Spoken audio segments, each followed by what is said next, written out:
Hi, welcome to week 2. I hope you've been settling in well, wherever you happen to be, settling into fully online study from home, wherever home is, or settling in on campus. It's a wet weekend. Hopefully you didn't get too wet. Hopefully you kept yourselves entertained one way or another. On a different background today, I'm not sat on London Road campus, unfortunately. Arguably the nicest part of campus. If you haven't been down there yet in an appropriately socially distanced manner, do head down there and check out the London Road campus. Depending on your point in your journey with us, the view behind me is quite close to the Great Hall, where graduation ceremonies take place in ordinary times, and we can at least hope that we'll be returning to that at some point soon. So the first thing to say, of course, in terms of a update for the week is we have to talk a little bit about the COVID-19 situation. You'll hopefully be keeping tabs on the news, and you'll be aware that cases are increasing, and they are still increasing at an exponential rate.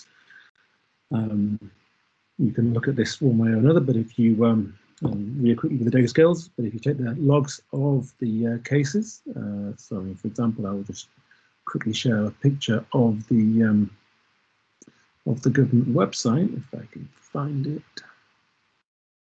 There we go. So here's the government's website giving you the number of cases.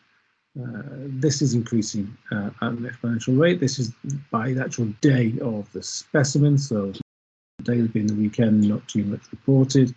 The actual cases, you'll be aware, you may be aware, jumped dramatically on the weekend. So this is about something in the region of 20,000 cases. But hopefully also aware that was reflecting a backlog. So if you ever get embarrassed about making mistakes in Excel spreadsheets, be embarrassed no more, because even the government's top scientists, super forecasters, struggle with the number of columns on spreadsheets, it would seem, after that spectacular error. So that's to give you the broader situation. In the southeast, also we're saying that hospitalizations are increasing day by day, also at a constant proportional rate. It's quite low, relatively low here in the southeast, at about 2.5% for about a month and a half now. It's higher in the northwest, for example, and in London. So we're around areas, and the Midlands as well, it's a lot higher. So we're in quite a place with a lower increase, but it's still an increase. And so we're not a hotspot, but we need to be really COVID aware, of course. So please do carry on. It's the usual reminder. We don't like having to do this, but it's what we're doing. Please do observe social distancing. Please do wear a mask when you're on campus, and especially when you're in teaching spaces. And of course, also please do observe the rule of 6 and other rules regarding social mixing. It's an onerous situation. It's a non-ideal situation by every stretch of the imagination. But the more that we're able to do this together, the quicker we are hopefully over COVID-19. And the fact that I'm not on campus is something also that I want to just chat a little bit about,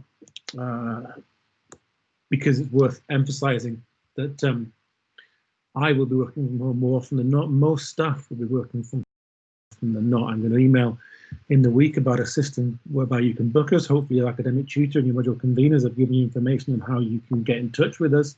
But I'll be emailing about using Microsoft Bookings, a system where you can access staff, and there'll be a departmental bookings page where you can find member of staff and you can book them for a slot during their feedback and consultation hours. Please don't knock on office doors of staff, please, at the moment. We'd like it if you could, because we'd much prefer when you can do that. We do like to interact with you. But at the moment, we're trying to encourage as few staff as possible and as few people as possible to be in the Edith Morley building. You'll be aware that the corridors are not very wide. They're not really very amenable to social distancing, particularly when folk go to and from teaching sessions. So please be aware of that. But please also be encouraged to be in touch with your academic tutors, to be in touch with me as well. We're contactable by email. and via Teams as well. You can send a message on Teams. You can even call us via Teams. If you call our office number, it will come through to Teams, or if you're on Teams, you can find us, type our name in, and you can find the member of staff that you want to be in touch with. We want to make sure that we are accessible even in, or certainly in these trickier times. A couple of other things.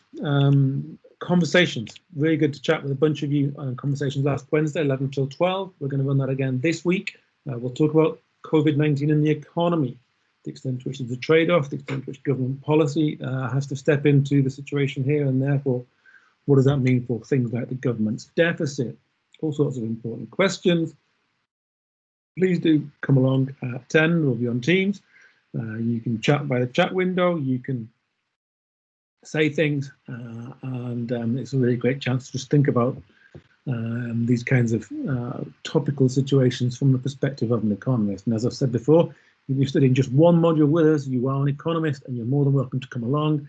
And there are no silly questions. Conversely, all questions are silly questions, because we're all trying to think about the appropriate way to think as economists. And I've learned lots and lots over the years from interactions in these conversation sessions with other members of staff and students about the way in which it's best to approach different situations from the perspective of an economist, how best we think about it and analyse it.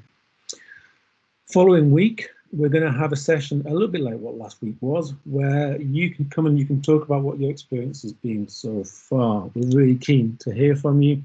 It's very different, it's very unusual, the way in which we're interacting with you this term, and we're aware that we might miss things. We might not necessarily get things from your perspective as we otherwise might do.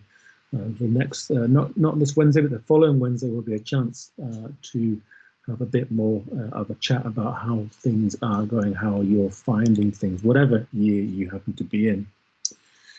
You'll hopefully be getting emails from Tina and Pranima about placements, potential emails from Vicky about careers as well. A couple of things on that. If you're in part one, this is our excellent placements team. Please do make a lot of use of them. They're fantastic. They've got loads of students and some really good placements over the years. If you talk to part 3, part 4 students, they will tell you precisely that. We've got a bunch of great students that have returned from placements, places like Disney, the Foreign Office, different parts of government, and they always talk glowingly about their experience, and not least what it's helped them to decide what they want to do, but also what they know that they probably don't want to do in the future. That's placements. Careers, there's a careers digital assessment centre, which you've hopefully seen emails about if you're in part 2 or part 3 in particular. There's still quite a few places left, but now, because the date's getting quite close to the assessment centre, we're now opening up to politics and international relations students. So in other words, if you haven't yet booked your place in this digital assessment centre, which is great for getting you into getting you through the recruitment process, please do get on and sign up, because quite soon all the places may well have gone. That's all for this week. I hope you have a great week, and please do be in touch throughout the week.